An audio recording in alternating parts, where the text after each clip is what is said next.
very good afternoon from wherever that you are watching us. This is UJ Sport on UJTV. My name is Bongani and I'm your host for this amazing and honorable episode. I'm going to be interviewing a seasoned and well-decorated coach from South Africa across the whole African continent. He, of course, has taken Mamelodi Sundowns and Al Ahly to win the CAF Champions League. Well, if you are listening to me, right, and if this was a trivia, if you were to actually respond to this, I'm sure you got it right. You'll be landing here in Johannesburg for that trivia. I'm joined by Coach Pitso Mosimane. Well, it is an honor. Coach, welcome to the show. Thanks, Bongani. Thanks for having me on your show. I'm humbled. I'm sure my dad is very jealous of me right now. Honestly, having you is a big fan of your work and how you have taken the South African football to a whole nother level. Yeah, football is a global game. It's not a South African game, it's a global game. It's played on same principles, same guidelines. It's how you put your things together as a coach to try, and it's a chess game. Try and how you win. It's a chess game. We're playing chess. Yeah, but obviously you need the talent to execute the plans. Yeah, and there's nobody more important in football than the players. Indeed. True. Well, Coach, I would like us to take it to the humble beginnings, of course. You being a player, and did you ever foresee you being a coach? Did you see this coming? No, I don't know. I never saw that. I think I'm just like an ordinary township boy, playing home, playing the streets and playing wherever, and following this football game, but don't know where this thing can lead to. But you're just following the passion, you're just following yourself, you just get absorbed into this beautiful game that they call it a beautiful game. So yeah, the outcomes you don't know. Indeed. And now sitting and looking back, Coach, you have won many accolades and you've been recognized across, and even UJ, of course, with an honorary doctorate, is looking forward to honoring you. What moment stands out for you at this point, looking back at how far you've came? Yeah, it's I don't know what to say. You know, I've lost words to express my gratitude and humility of UJ acknowledging me in terms of my profession, in terms of making an impact into this beautiful game. And you never see this coming. When the beautiful thing is I was at this university before. Yeah, I studied here before. I didn't finish my courses, but I studied here. And that's the main thing that makes this thing authentic, which is beautiful because it's not just being picked from anywhere. I think the university said, okay, he was here. He got a little bit of knowledge from us to help him to do his profession, because I came here to do sports anyway, nothing else. Yeah. So to learn about sports. So it's so humbling that you were coming here to try and get a degree, and now you're being honored with a doctorate by the same institution. By the same institution. I've lost words to this thing.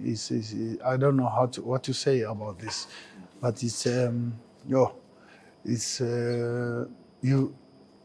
for the academics to acknowledge the sports. For me, is the biggest thing to be acknowledged. And by the University of Johannesburg, I mean, Johannesburg is one of the most cities in the world. You know, when you say from South Africa, the tourists will say Cape Town. Yes. The business people will say Johannesburg. You know what I'm trying to say? And I'm a Joburg boy. You're a Joburg boy. You know, from Soweto. So like I lived in Soweto. Yes. So I'm a Joburg boy. So it just matches up nicely. It's because of the work that you have done. Your work speaks for itself, you know. So Is there a formula for your success, coach? Because, wow, you and stars are like this. There's a lot of people who have won a lot, who have achieved more than me in my profession. Yeah. And those are the people I admire, and they are my inspiration. Yes. They inspire me, you know. And I think the main thing, you must do the best of your abilities in what you love most, what you do most. Yeah. And for me, it's football, and I think it's all about doing the best at whatever you are doing, and if you do it right. Given that, the love for the game, do you think football has changed from your days when you were playing and now you having been a coach? What has changed? And what has happened? Yeah, football has evolved. Football is like it's like technology. It's like the cell phone. Yeah. I mean, there was never a smartphone before. Yeah. So technology goes. Cameras are different. True, indeed. Everything is different now. You know, you're talking to me through a tablet. Before you have papers. You know what I'm trying to say? So everything is. So football is like that. It's evolved also. You got to catch up. You got to know what the world is doing. You got to know yesterday what the world was doing. Yeah. So in football, if you want to survive, and you have to know what happened yesterday, and not only in South Africa. You have to know what's happening yesterday. Yesterday, the Euros are now playing. Yes. You got to know who is in the semifinals and why they're in the semifinals. Yeah. What happened? What are they doing? How does France play? Yes. As a team, never mind Mbappe or as an individual, and how does he interact with his team, with his place? I think you saw him there. He was substituted. Yes. He took it very humbly. That's now ego. Yes, true. You know, other people are not happy to be subbed. Yes, indeed. So he showed a good. That's why he's wearing an armband. So now we can say that's why he's a captain. He's a leader. So he accepts that he can be subbed. He appreciates. He gives a handshake and wishes luck to somebody who's coming in his place. He gives that person the respect to say, not to say that you're not better than me. Yeah. What do you think you can do? Exactly. And the person who came, he came to score. What do you learn about that? To say that it's a teamwork and all about that. So in football, you have to catch up. You got to know. In South America, there's Copa America now. Who's playing? What are they doing? So you got to know what happened yesterday and today. So to survive in the industry. And coach, I like that you touched on Mbappe as a young leader, his young talent. And I also want to understand the role maybe that such grassroots level in football, like your universities and high school, the role that they can play in actually grooming talent to supply the national teams. Yeah, if you don't have grassroots, you don't have a foundation, because this is a pyramid. The base of the foundation is grassroots. Yes. So that's where you learn most. You learn how to play. You learn how to coordinate. You learn the basic skills. You learn basic motor skills. You start from there, and that's the foundation to go up, and then the pinnacle is play for your country, play international. Yeah. Rugby is the best example of that. We conquer the world, you know. I am humbled. One of the guys that I respect is Rassi. Yes, he has conquered the world, yet he's still humble. Yeah. And he's coming from, Rassi come from different backgrounds. Yeah, he's a guy who knows leadership. He's a guy who knows how to bring everybody together. So I admire him a lot, you know. And what a coach, and the Bokeh, what a team. Yeah. To show togetherness, everyone achieves more. True. You know, that's teamwork. That's teamwork, indeed. And those guys are forever hungry. They're never full. You know, after they win the World Cup, they still play. They still play and win. They're still winning. Yeah. You know what I'm trying to say? That shows that winning attitude Indeed. is forever there, and also they've got an appetite. An appetite. They have a huge appetite, and I'm glad that they're feeding that appetite at the same time. And it's good to show what sports can do in our country. Sport is a unification tool as well, but there is pressure that comes with it when, in terms of top tier teams, as you're saying, the national team, you as a coach coming into that space, how do you then handle that pressure to get the team together and unify? It's a big task for a coach to actually have. Yeah, they say easy come, easy go. They say if it's that easy, then everybody can do it. Yeah, true. People can always talk about, but you know what, it's easy. We played, okay, can you do it? And not many people can do difficult things, because extraordinary things are not done by ordinary people. Do you know what I'm trying to say? So it's important that we have that humility, and we have the sacrifice, and we have the passion, and we have the will to win, and we have the mentality to travel the difficult periods, because no one has won the Rugby World Cup without sacrifice. No chance. Then everybody can do it. So that shows that you cannot just do anything and everything easy. And that's what I'm saying. If you want to get something, you got to give the best in what you want to do. Yes, indeed. And Coach, you touched on the people that that inspire you. Is there a coach in specific that really motivates your philosophy in terms of coaching? Well, for me, it's not about football only. It's about beyond football. A person like Nelson Mandela, if you listen to the way he looks at life, he says it always seems impossible until somebody does it. It means we can do it. Yeah. Okay, and that's now beyond football. And he says sports unites a nation. Yeah. We're talking rugby now. Yeah. You know what I'm trying to say? Yes. Because in my opinion, I haven't seen anything in my country, because our country it's got its own history. Sure. So it's very difficult to bring everybody together because of the past differences. But when you see Siya Kolisi lifting that trophy, and he shows the children from the backgrounds that he comes from, to say it is possible in anywhere in the world. It is possible. Doesn't matter where you come from. So like Rassi, he is also one of my inspiration. I admire him a lot. And because I haven't seen anybody in the world who can do what he has done in rugby. Like Ferguson, he conquered the English Premier League with Man United for about 20 years. Who has done that? Even Man City still has to do many more years to reach the level of what Man United has done. They've conquered the world. You see Real Madrid, they do it repeatedly. So that's success. That's not form. In football we say form is temporary, but success is permanent.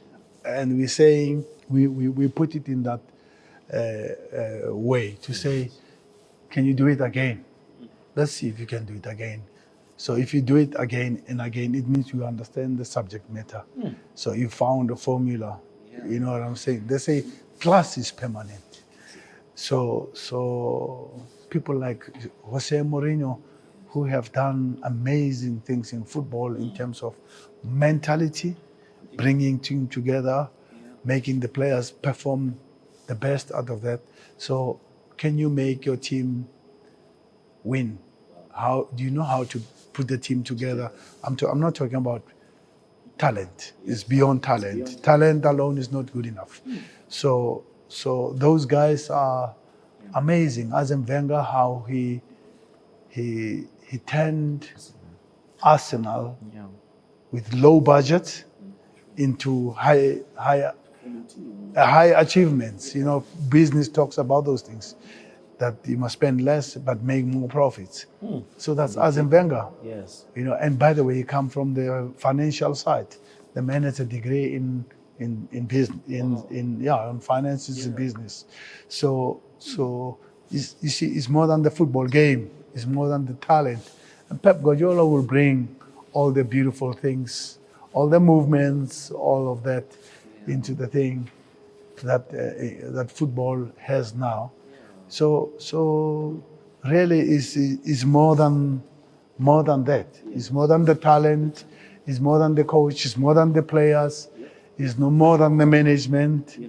It's all those things together to find the perfect balance. Wow, coach, I'm really impressed with how how soccer is applicable to like daily lives and how people do. Yes. You cannot isolate it as it's just a sport. It influences a person's life. No, football has always, we at football people, we say football has always been ahead of business because we are accountable almost every 3 days, Champions League, normal league game. Yes. Every 3 days we are accountable. But in business, people will go to AGMs and after 3 months, and the CEO will always say, yeah, this is what we got right. Next year we will do this. In football, there's no next year. It's every 3 days. And the shareholders are your supporters. They are watching you you cannot fool anybody in football. You can't hide. The results are out No, there. no, you can't hide. But in business, you have 3 months, and at the end of the financial year end, then we can see if this thing makes business or not.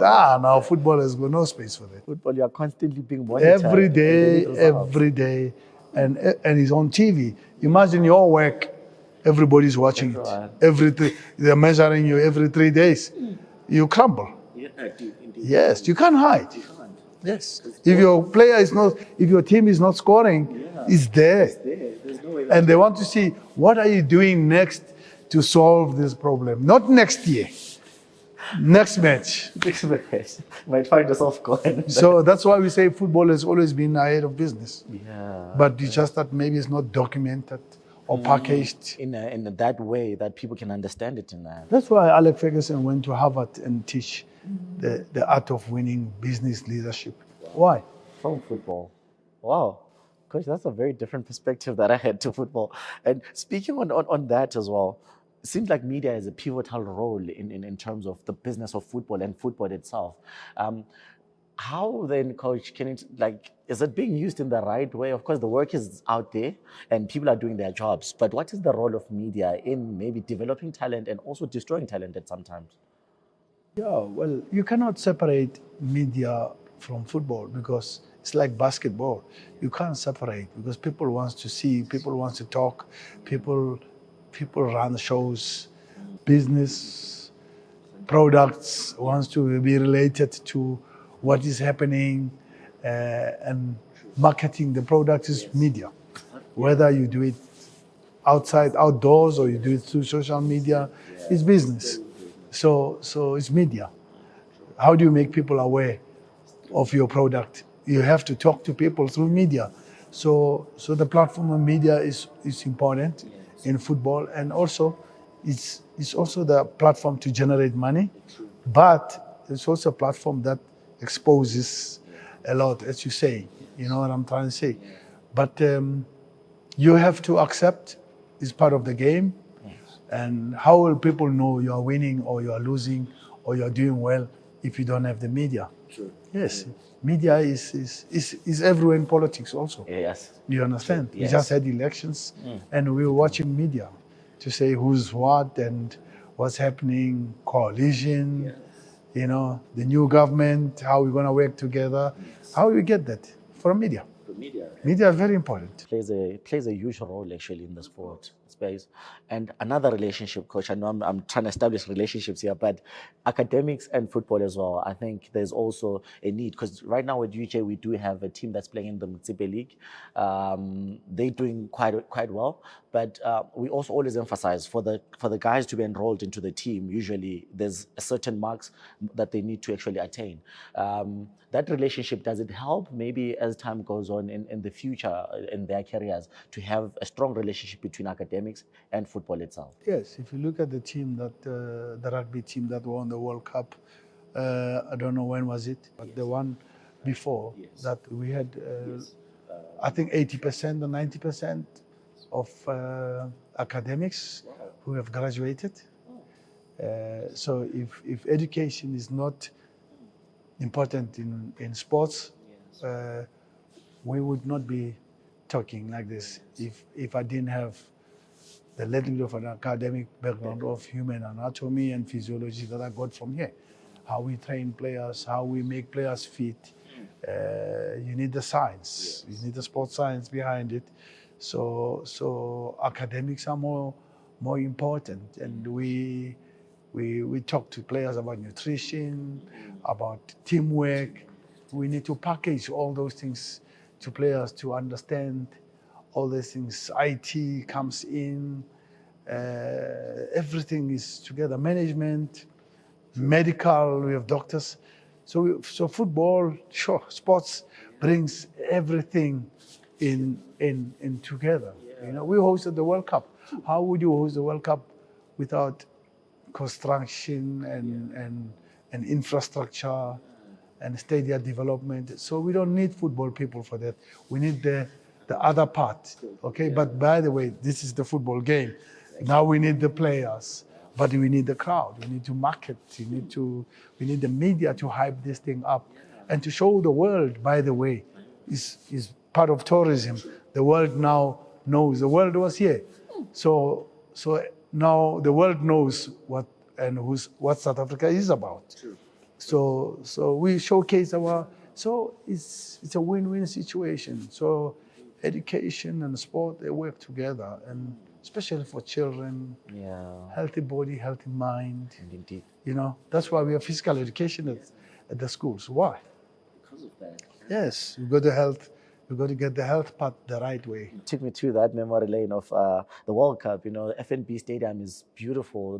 When it does lighting up at night, you know, when Shabalala scored the first goal, the dances, and how everyone in South Africa was put on the map because of that. And it is these different people that have came together and made it a success. Yeah, it's a history made because the world, we showed the world what Africa can do.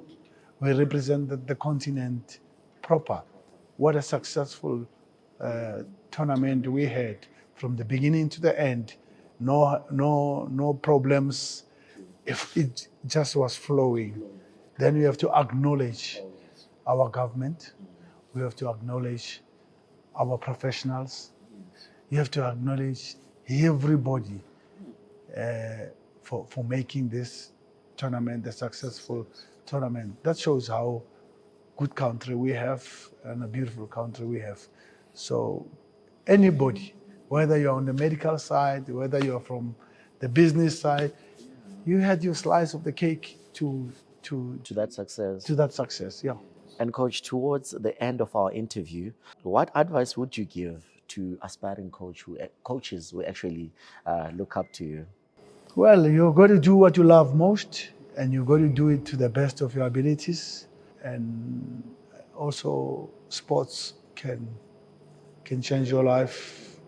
You got to understand I have never done anything else but football, and I've managed to say that I don't regret going the sports way. Now I'm getting acknowledged from the UJ through sports. Yes, and I think there's a lot of people who have done many good things, and they've never been maybe acknowledged like I am being acknowledged from football, just from football. So it's the advice I would give to the coaches to say, focus on what you do, sacrifice, do it well, and also let's inspire the young generations, the children, to say it is possible that sports can give you. Rashi Erasmus is also a doctor from sports. You know, we're speaking about Dr. Kezam Tau. We're speaking about Dr. Ivan Koza, Dr. Jomasono, Dr. Danny Jordan, Dr. Mulifi Oliphant. They're football they're being honored from football. You know what I'm trying to say? So I think you can understand how I feel to be honored. And after talking about those legends, I mean, Dr. Koza has turned the Premier League, the football in South Africa, into a marketable, a billion industry. You look at Dr. Kezam Tau, how he has made an institution like that. Do you know what I'm trying to say? You're looking at Dr. Jomasono, how he has scouted me to be part of football. You know what I'm trying to say? It's beyond the academics. It's way beyond even the sports. It's life, it's history. To say to our children who loves the game, who loves rugby, to say you can be Dr. Rasi Erasmus. As you look at Sia Kolisi from the humble beginnings like us. Now he's a world star, icon in the world. When he moves in the world, Europe loves him. Europe respects him. The world respects him. You know, he's a captain that has won 2 trophies back to back. No one has done that in history. So you just have to understand how important is sports, and also how important is education and sports. And now we're also going to have a Dr. Pitso Mosimane as well. I'm humbled. Yes, humbled. And before I let you go, Coach, Jingles. Where does Jingles come into play? Because Jomo scouted you. Were you already Jingles when he scouted you? Yes. Okay. It came from school, when I was playing football in the school. And I don't remember very well, but I asked my teammates. They called me Jingles. And one day I asked one of my ex-teammates, Eugene Matope. He was a top football player, and what a good football player he was. And I asked him also, I said, but where does this thing, how did you guys, they said, no, you love the player called James Pereira, who was playing for Kaizer Chiefs. They say you loved him. He's the man who has the name of Jingles. And I only met him, you won't believe where I met him. I met him in Russia. You ask yourself, he's South African, Portuguese born, South African born, but Portuguese descendant in South Africa. Yes. And I never met him because I used to support Kaizer Chiefs also. So I met him in Russia, and somebody tapped me. And I looked. We went to the World Cup in Russia, and I looked back. He was wearing a Portuguese shirt because he's Portuguese. And then I thought, because Portugal was playing that day, and Ronaldo scored a beautiful free kick. So I said, oh man, I think this guy makes mistake here, you know, or maybe am I on his way or what? He said, how are you, Jingles? He shocked me. And I said, oh, in Russia. I said, who are you? He says, I'm the real Jingles. Wow. That's a funny move. Unbelievable. I said, who are you? He says, I'm Jingles Pereira. Oh. I'm sure you're so my knees were weak, joints were weak. Finally. Yes, I said, oh, thanks for meeting the real Jingles. May his soul rest in peace. He just passed on, I think, last year or whatever. Oh. I mean, so rest in peace. So then Wow. I'm happy to carry the name. To carry the name Yeah, Chambers. yeah. Because the World Cup is just recent, and in Russia it's like Yeah, 2018 if I'm not 2018, mistaken. Yeah, you met him recently. Yeah. After your career, like football, you're a coach now. Unbelievable. I met the real Jengles. The real Jengles. And he was a legend. He was a top football player. Wow, what a moment, coach. Yeah, What a big moment. Indeed. Well, coach, thank you so much for joining me for this interview. It's really been an eye-opening and an interesting one. Humbled. Thank you very much. Thanks for having me here. Indeed. Thank you. Well, there you have it, dear viewers. This was my talk with Coach Pitso Mosimane. This has been UJ Sport on UJTV. Well, sport is not an island. It also mixes with our daily lives. See you in the next one.